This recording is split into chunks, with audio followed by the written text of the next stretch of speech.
ಇದು ನೋಡ್ಲಿಕ್ಕೆ ಸ್ವಲ್ಪ ವಿಚಿತ್ರ ಅನ್ನಿಸ್ಬಹುದು. ಆ ನದಿಯ ಮಧ್ಯಭಾಗದಲ್ಲಿ ಈ ತರ ಒಂದು ಕಲ್ಲಿನಿಂದ ಗುಡಿ ಮಾಡ್ಬೇಕಂತ ಹೇಳಿದ್ರೆ ಸಾಮಾನ್ಯ ಜನಕ್ಕೆ ಸಾಧ್ಯ ಆಗ್ಲಿಕ್ಕೆ ಇಲ್ಲ. ತುಂಬ ಜನ ಇಲ್ಲಿ ತೀರ್ಥಸ್ಥಾನಕ್ಕೆ ಬರ್ತಾರೆ. ನಿತ್ಯ ಅಮಾವಾಸ್ಯೆ ಕೂಡ ಇಲ್ಲಿ ತೀರ್ಥಸ್ಥಾನಕ್ಕೆ ಬರ್ತಾರೆ.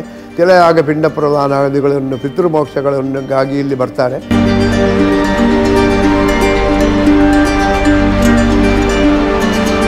ನದಿಯ ಕಲ್ಲಿನಿಂದಲೇ ಅವರು ಹರಿತವಾದ ತಮ್ಮ ಆಯುಧಗಳಿಂದ ಕಲ್ಲನ್ನು ಎಬ್ಬಿಸಿ ಒಂದು ಗರ್ಭಗುಡಿ ನಿರ್ಮಾಣ ಮಾಡಿ ಅದರ ಒಳಗೆ 5 ಲಿಂಗ ಇರುವಂತಹ ಒಂದು ಪೀಠ ಮಾಡಿ ಆ ಪೀಠದಲ್ಲಿ 5 ಶಿವಲಿಂಗವನ್ನು ಪ್ರತಿಷ್ಠೆ ಮಾಡಿ ಇದು ಪಂಚಲಿಂಗೇಶ್ವರ ಕ್ಷೇತ್ರ ಒಂದು ಪ್ರಸಿದ್ಧಿ ಆಗಲಿ ಅಂತೇಳಿ ಹರಸಿದ್ರು.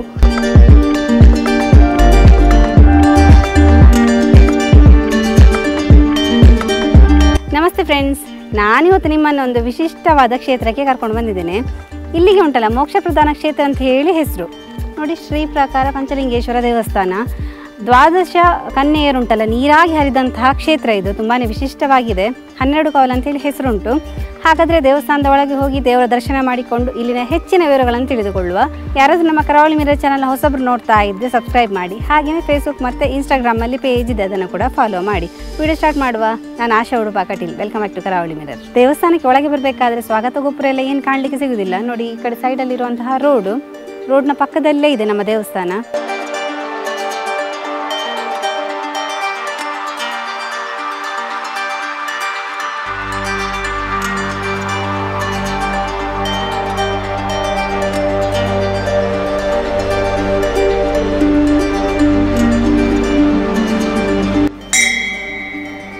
ಪಂಚಲಿಂಗಗಳ ಶಕ್ತಿಯನ್ನು ಆವಾಹನೆ ಮಾಡಿ ನೋಡಿ ಈ ಲಿಂಗವನ್ನು ಪ್ರತಿಷ್ಠಾಪನೆ ಮಾಡಿದ್ದಾರೆ.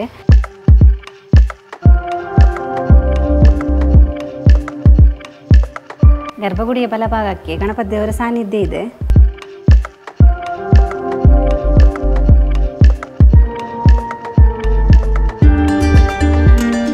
ಇಲ್ಲಿರುವಂತಹ ಶಿವಲಿಂಗ ಉದ್ಭವಲಿಂಗ ಅಲ್ಲ, ಇಲ್ಲಿ ಪ್ರತಿಷ್ಠಾಪನೆ ಮಾಡಿರುವಂಥದ್ದು. ಮೊದಲಿಗೆ ಇಲ್ಲಿ ಶಿವಲಿಂಗವನ್ನು ಪ್ರತಿಷ್ಠಾಪನೆ ಮಾಡಲಾಗಿತ್ತು. ನಂತರ ದಿನಗಳಲ್ಲಿ ದುರ್ಗಾದೇವಿ ಹಾಗೆಯೇ ಗಣಪತಿ ದೇವರನ್ನ ಕೂಡ ಪ್ರತಿಷ್ಠಾಪನೆ ಮಾಡಲಾಯಿತು. ಇಲ್ಲಿ ದುರ್ಗಾದೇವಿಯ ಸಾನ್ನಿಧ್ಯ ಉಂಟಂತ ಹೇಳಿ ಪ್ರಶ್ನೆಯಲ್ಲಿ ನೋಡುವಾಗ ಗೊತ್ತಾಯ್ತಂತೆ. ನಂತರದ ದಿನಗಳಲ್ಲಿ ದುರ್ಗಾದೇವಿಯನ್ನು ಕೂಡ ಆರಾಧಿಸ್ತಾ ಬಂದಿದ್ದಾರೆ. ಹಾಗಾಗಿ ಇಲ್ಲಿ ದುರ್ಗಾದೇವಿ ಸಾನ್ನಿಧ್ಯ ಹಾಗೆಯೇ ಶಿವಲಿಂಗ ಹಾಗೆ ನಮ್ಮ ಗಣಪತಿ ದೇವರ ಸಾನ್ನಿಧ್ಯ ನಮಗೆ ಇಲ್ಲಿ ಕಾಣಲಿಕ್ಕೆ ಸಿಗ್ತದೆ. ತುಂಬ ಪರಮ ಪವಿತ್ರ ಕ್ಷೇತ್ರ ಅಂತಲೇ ಹೇಳ್ಬೋದು. ಇಲ್ಲಿ ಜೀರ್ಣೋದ್ಧಾರ ಆಗಿ 1 ವರ್ಷ ಆಗೋದಷ್ಟೇ. ನೋಡಿ ಹೇಗೆ ಕಾಣ್ತಾ ಉಂಟು, ಫುಲ್ ಹೊಸದರಂತೆ ಇವಾಗ ಕೂಡ ಕಾಣ್ತಾ ಉಂಟು. ಫುಲ್ ಕಲ್ಲಿನಿಂದಲೇ ಮಾಡಲ್ಪಟ್ಟಂತಹ ಒಂದು ಗರ್ಭಗುಡಿ.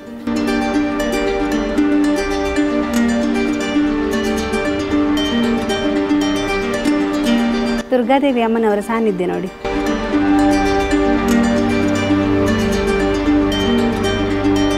ಈ ಕ್ಷೇತ್ರ ಈ ಕಾಲದಲ್ಲಿ ತುಂಬ ಜನರು ಇಲ್ಲಿ ಬಂದು ತೀರ್ಥಸ್ನಾನ, ತಿಲಹೋಮ, ಪಿಂಡ ಪ್ರದಾನಾದಿ ಎಲ್ಲ ಪಿತೃಕರ್ಮಗಳನ್ನೆಲ್ಲ ಮಾಡುವಂತಹ ಸಂದರ್ಭ ಉಂಟು. ಈಗ ಹಿಂದೆ ಈ ಕ್ಷೇತ್ರದ ಮೂಲ ಚರಿತ್ರೆ ಹೀಗಿರ್ತದೆ.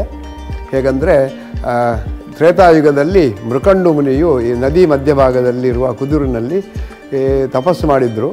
ಅನೇಕ ಕಾಲ ತಪಸ್ಸು ಮಾಡಿ ಭಗವಂತನನ್ನು ಒಲಿಸಿ ದೇವರ ವರದಿಂದ ಇಲ್ಲಿ ಗಂಗಾ ಭಾಗೀರಥಿ ಬೇಕು, ಗಂಗಾ ಸಾನ್ನಿಧ್ಯ ಇದ್ದು ಈ ಆಶ್ರಮವು ಪವಿತ್ರವಾಗಬೇಕು ಅನ್ನುವ ಕಾರಣಕ್ಕಾಗಿ ಗಂಗೆಯನ್ನು ಪ್ರಾರ್ಥಿಸಿದ ಕಾಲಕ್ಕೆ ಗಂಗೆಯ ಉದ್ಭವವಾಯಿತು.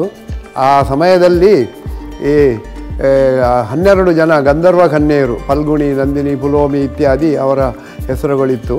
ಅಂತಹ 12 ಜನ ಗಂಧರ್ವ ಕನ್ಯೆಯರು ಶಾಪಗ್ರಸ್ತರಾಗಿದ್ದರಂತೆ. ಅವರಿಗೆ ಮೋಕ್ಷ ಆಗುವ ಸಮಯ ಬಂತು ಅಂತೇಳಿ ಅವರು 12 ಜನರು 12 ಭಾಗಗಳಲ್ಲಿ ನೀರಿನ ರೂಪದಲ್ಲಿ ಹರಿದುಕೊಂಡು ಬಂದು ಆ ಮೃಕಂಡು ತಪಸ್ಸು ಮಾಡಿದ ಕಮಂಡಲುವಿನಲ್ಲಿ ಗಂಗೆ ಉದ್ಭವವಾದಂತಹ ಜಾಗಕ್ಕೆ ಧುಮುಕಿದ್ರಂತೆ. ಅಲ್ಲಿ ಅವರು ಪ್ರತ್ಯಕ್ಷವಾಗಿ ಅವರ ಶಾಪ ವಿಮೋಚನೆ ಆಗಿ ಋಷಿಗಳಿಗೆ ನಮಸ್ಕಾರ ಮಾಡಿ ಋಷಿಗಳಿಂದ ವರವನ್ನು ಪಡೆದು ನಮಗೆ ಮೋಕ್ಷ ಆಯಿತು ಈ ದಿನ, ಹಾಗೆ ನಮ್ಮ ಹೆಸರು ಕೂಡ ಇಲ್ಲಿ ಉಳಿಯುವಂತೆ ಅನುಗ್ರಹಿಸಬೇಕಂತ ಕೇಳಿದ ಪ್ರಕಾರವಾಗಿ ಮೃಕಂಡು ಋಷಿಗಳು ವರ ಕೊಟ್ಟರಂತೆ. ಇನ್ನು ಮುಂದೆ ಇದು ಫಲ್ಗುಣಿ ತೀರ್ಥ ಅಂತ ಮಾತ್ರ ಅಲ್ಲ, 12 ಕವಲು ಅಥವಾ 12 ಕನ್ಯಾ ತೀರ್ಥ ಎಂಬ ಹೆಸರಿನಲ್ಲಿ ಇದು ಪ್ರಸಿದ್ಧಿಯಾಗಲಿ.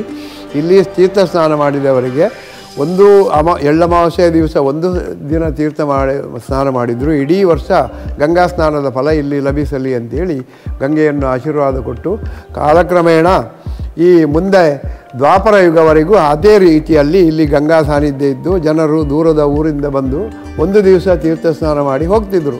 ನಾವೀಗ ಉಂಟಲ್ಲ ದ್ವಾದಶ ಕನ್ಯಾ ತೀರ್ಥಕ್ಷೇತ್ರ 12 ಕವಲಿದ್ದಲ್ಲಿಗೆ ಹೋಗುವ. ನೋಡಿ ಈ ಕಡೆಯಿಂದ ಹೋಗಬೇಕು. ವಿಶಾಲವಾದ ನದಿ ನಿಮಗೆ ಕಾಣ್ತಾ ಉಂಟು ನೋಡಿ ಅಲ್ಲಿ.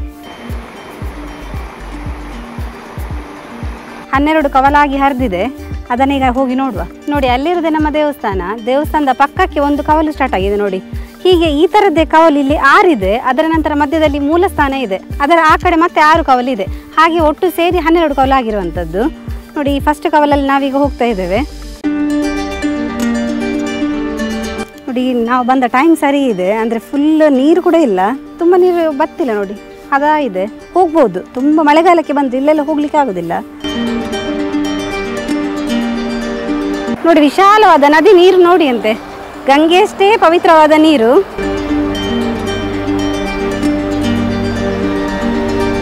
ಮೋಕ್ಷಕ್ಕಾಗಿ ಅಪಾರ ಕ್ರಿಯೆಲ್ಲ ಮಾಡಲಿಕ್ಕೆ ಇಲ್ಲಿ ತುಂಬ ಜನ ಬರ್ತಾರೆ, ಎಲ್ಲೆಲ್ಲಿಂದ ಜನ ಬರ್ತಾರೆ. ಎಳ್ಳಮಾವಾಸ್ಯೆ ದಿವಸ ಎಲ್ಲ ಉಂಟಲ್ಲ, ಇಲ್ಲಿ 5-6 ಸಾವಿರ ಜನ ಇಲ್ಲಿ ಸೇರ್ತಾರೆ. ಅಷ್ಟು ಫುಲ್ ಜನ ಉಂಟಲ್ಲ, ಇಲ್ಲಿ ಸ್ನಾನ ಮಾಡ್ತಾ ಇರ್ತಾರಂತೆ. ಗಂಗೆಯಷ್ಟೇ ಪವಿತ್ರವಾದ ನೀರು, ಹಾಗಾಗಿ ಗಂಗಾ ಸ್ನಾನ ಮಾಡಿದಷ್ಟೇ ನಮಗೆ ಪುಣ್ಯ ಸಿಗ್ತದೆ ಅಂತ ಹೇಳಿ.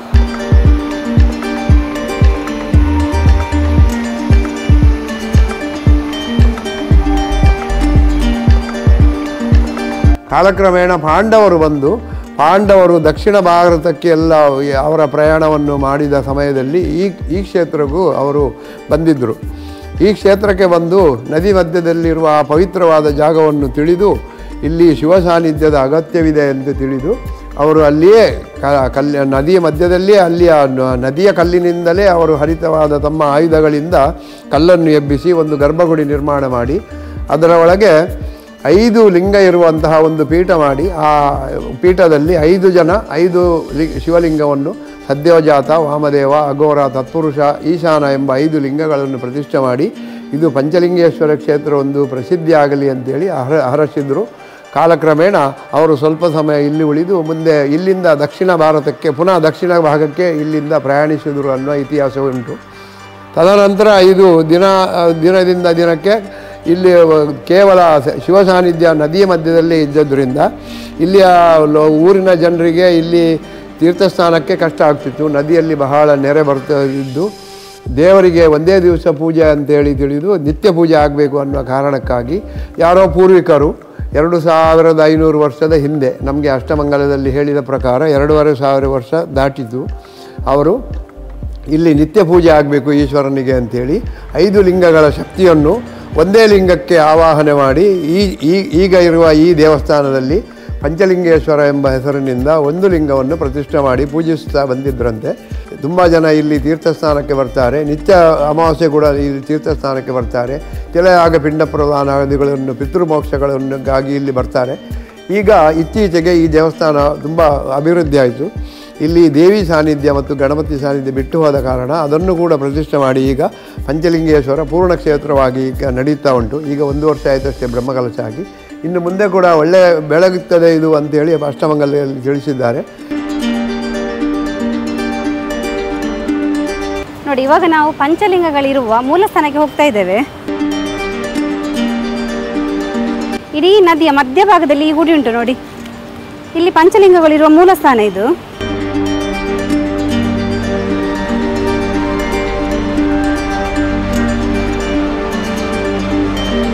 ಈ ಗುಡಿಯನ್ನು ಉಂಟಲ್ಲ ಪಾಂಡವರು ಕಟ್ಟಿರೋದಂತೆ, ಕಲ್ಲಿನಿಂದಲೇ ಕಟ್ಟಿದ್ದಾರೆ ನೋಡಿ. ದೊಡ್ಡ ದೊಡ್ಡ ಕಲ್ಲನ್ನು ಅಡ್ಡ ಹಾಕಿ ಅದೇ ಉದ್ದಕ್ಕೆ ಇಟ್ಟು ಎಲ್ಲ ಕಟ್ಟಿರುವಂತಹ ಗುಡಿ.